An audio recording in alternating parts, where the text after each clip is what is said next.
not great. I still think, his QBR, he was 54. He had 54 QBR, which was 21st in the this week behind Jeff Driscoll and Sam Darnold. 23 of 35, 217, 1 touchdown, 1 interception. Probably should have had a second touchdown. Shady McCoy flat out dropped it. There's no excuse for that. Had great protection, only got hit 1 time, but he's still a little off, Skip. And I think the thing is, eventually, Bruce Arians, as stubborn as it is, he's going to have to go back and says, Tom, let's do what you do best. Let's implement a lot of what you do, Skip. Because if you look at it, Skip, he had 14 targets to the running backs and the tight end. And you and I both know that's not BA's offense. BA's offense is to push the ball down the field. And Tom is still not quite comfortable with that yet. And I believe he will be better served if he let Tom do what Tom does. And if that's going to be the offense, that's going to be the offense. Because you're not going to get maximum value for these big play receivers because Tom does not want to put the ball in harm's way. And in BA's offense, he wants you to put the ball in harm's way because he's like, risk it, no biscuit. I thought he was off, Skip. That was a bad interception. I got a little video here, a little montage. I came in this morning. Yeah, came in like 3:30 this morning and put this together. I was in the edit. I heard you come in at 6. Don't worry, but see, there you go. Stop dry snitching. I heard your door open at 6 o'clock after I got here at 4. You dry snitching. Look at this, Skip. What is that? I don't know. I mean, what we supposed to do with that, Skip? That's Tom Brady. It was a great catch by the... Okay, what about this right here, Skip? What is that? Well, the guy's covered and he didn't want to throw another pick six, so he just threw it. I mean, you can hit it between 8 and 0, and it won't get picked. You could hit the... Okay, what about this right here? Yeah. What's the excuse? What was that one? Covered.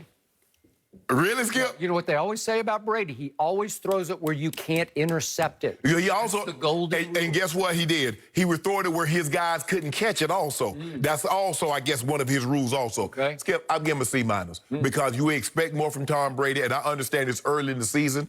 I expect him. I hope he gets better. But right now, Skip, I can't, And then he played Carolina. Let's be real, Skip. How many wins do you think Carolina's going to have at the end of the season? I thought you loved little C-Mac. I'm saying I love the player. I'm talking about the team. So over/under 5 wins. I don't know. They play in the toughest division in football. Okay. Yeah. And their team is not very... I saw some weapons. Robbie Anderson's a weapon, and DJ Moore is a weapon, and Lil Samuel is a weapon. They got nuclear capability, and then C-Mac... He hurt. Okay. Remember, he left the game. Boy, yesterday was brutal for injury, Skip. Gee. I'm going to give him a C-. I thought he did some good things. There were some things I didn't think he did really well. And eventually, in order for you to maximize Tom Brady, you're going to have to let him run a lot more of what he's really good at and let him implement a lot of his offense, which utilizes the tight ends and the running backs. Okay. Somebody on the show has to be objective about Thomas Edward Patrick Brady Jr., and I will be that man right now. I will give him a B objectively, because he deserved it, because his first half was an A+. He was Super Bowl Tom for a half. First half, he throws for 198 yards and a touchdown. They are up 21-0, and I'm down in the flats below Beverly Hills, below Bel Air. I'm just dancing in my little place. How many yards you said he threw for in the first half? 98. So he's on his way to a 400-yard day, right? So in the second half, he goes 6 of 12 for a grand total of 19 yards, which is no good. Not only has the one interception I cannot defend. There's something wrong with Rob Gronkowski because that throw was in the vicinity, in the direction of Rob Gronkowski. And he looks a little washed up to me, and I don't use the term wash like LeBron does. I use the up at the end of it, as in washed up, as in over.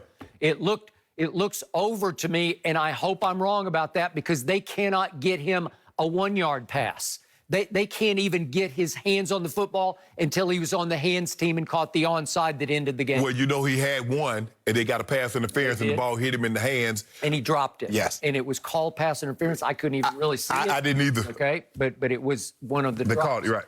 Speaking of drops, in the second half, these plays happened in order. If we could see the drops, this is on a 2nd and 15 at the 46. And Brady is going to throw to somebody named Cyril Grayson, who's on his 8th stop in the NFL. If we could see that again.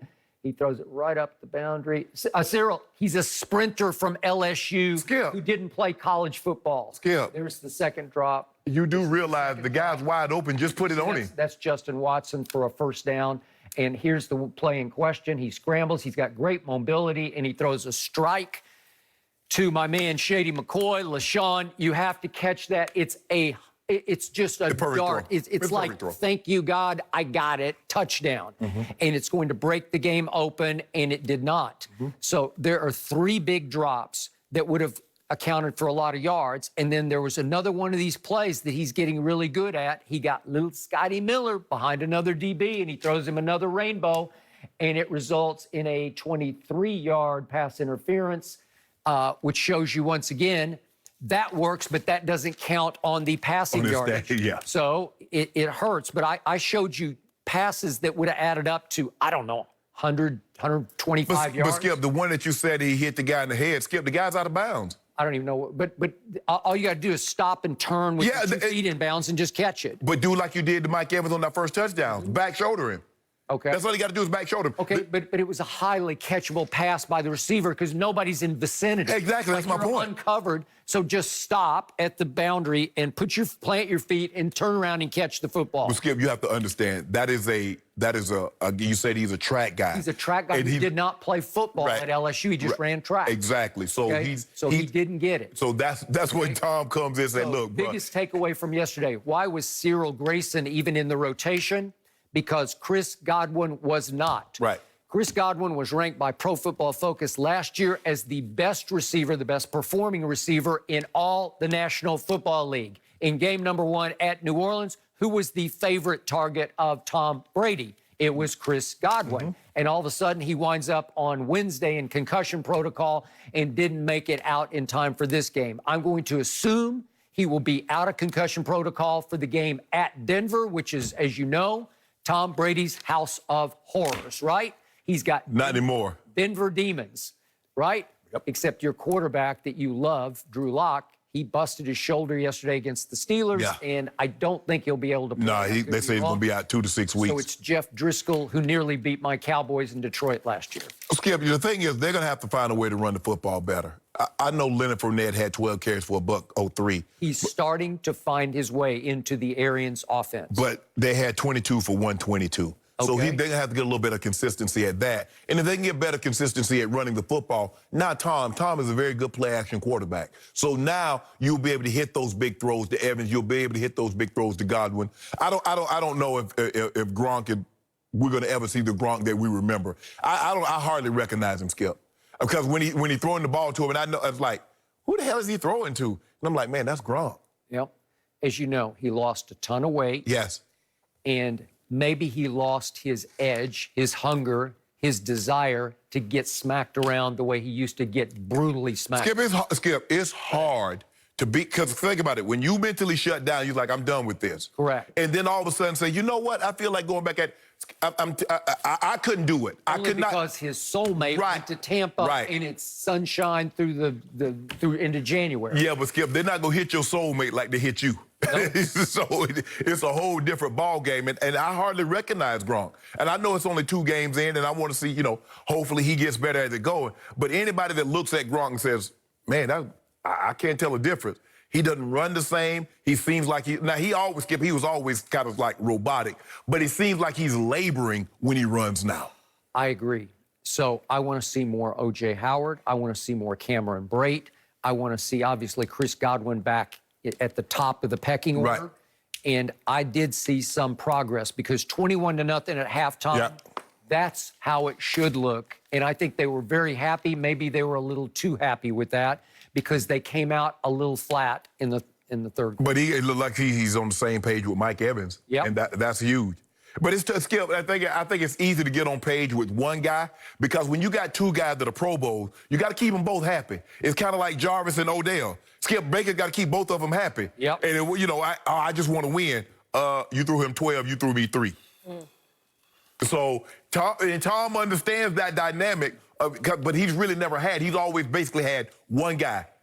I mean, with the exception, he had Randy and Wes Welker. But for the most part, Skip, it's always just been one guy. For the last, 6-7 years, it's been Edelman. Yep. That was it. He got to feed Edelman, and everybody else, okay, you get what Edelman doesn't get. Correct. But when you got 2 dogs and 2 Pro Bowl guys, both of them want to eat. I like what I'm seeing. I like my chances to win our bet.